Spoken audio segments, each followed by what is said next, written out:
Are women allowed to go alone to places and do stuff that is adventurous without having a man?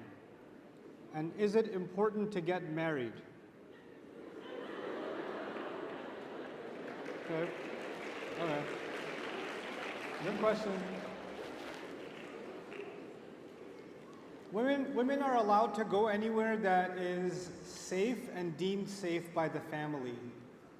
So it's actually about safety. And the thing, my daughters, for example, sometimes they go out for dinner or something like that. I will have no issue because I know the city is safe or the place they're going is safe, etc., etc.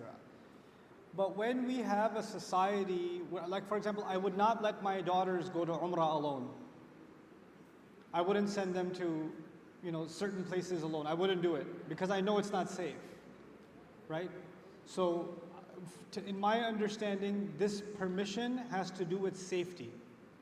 This is not a matter of halal and haram, this is a matter of safety. And this is something that should be negotiated with the family. And unnecessarily using halal and haram for this conversation, I think is out of place. Is it important to get married? For some people, yes. For some people, no. Allah has given you freedom. If you want to get married, get married. If you don't want to get married, sounds like a you problem. If you don't want to get married, then nobody wants to get married to you. That's okay. Just because something is halal does not make it mandatory. You understand that, right?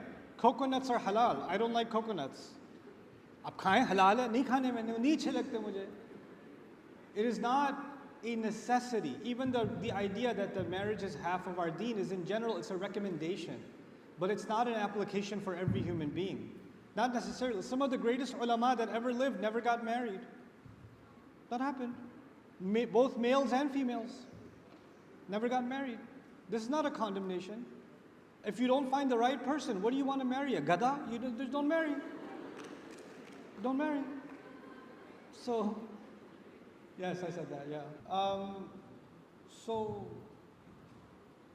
the commandment in the Quran is قُلْ لِلْمُؤْمِنِينَ يَغُضُّوا مِنْ أَبْصَارِهِمْ وَيَحْفَظُوا فُرُوجَهُم.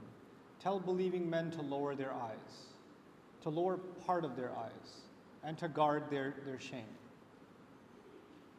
In my understanding, this is a commandment to men to exercise control. It is not a commandment to women to go into hiding. I don't understand how we can use a commandment that is given to men to apply it to women to go into hiding.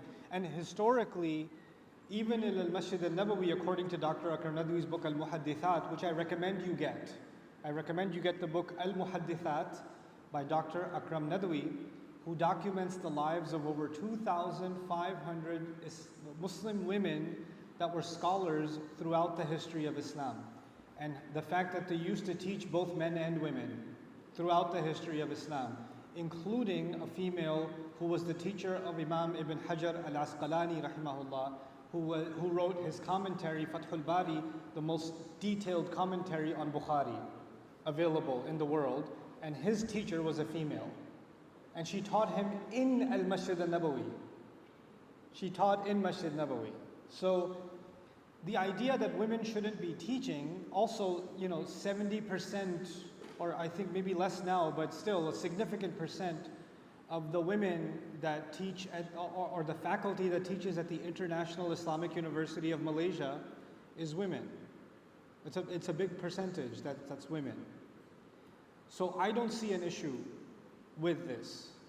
And this is the same as any form of engagement for women in society, doctors, business people, because Allah did not stop you from engaging in society. Allah gave you a regulation, He gave you a dress code, He gave you a code of conduct, He gave men a code of conduct and a dress code, and that's it.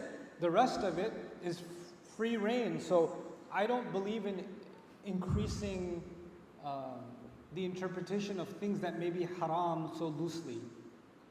That's at least me. Allahu A'lam. मैंने उर्दू में तर्जुमा तफसीर क्यों नहीं किया अभी तक? Time नहीं मिला. Okay. इंशाल्लाह मेरी नीयत ये है कि अगले 3 या 4 साल के अंदर अंदर कुरान का मुख्तसर दर्स मैं उर्दू में मुकम्मल कर लूँ इंशाल्लाह। तो ये मेरी नीयत है, इंशाल्लाह कोशिश होगी कि इस साल से शुरू हो जाएगा। ओके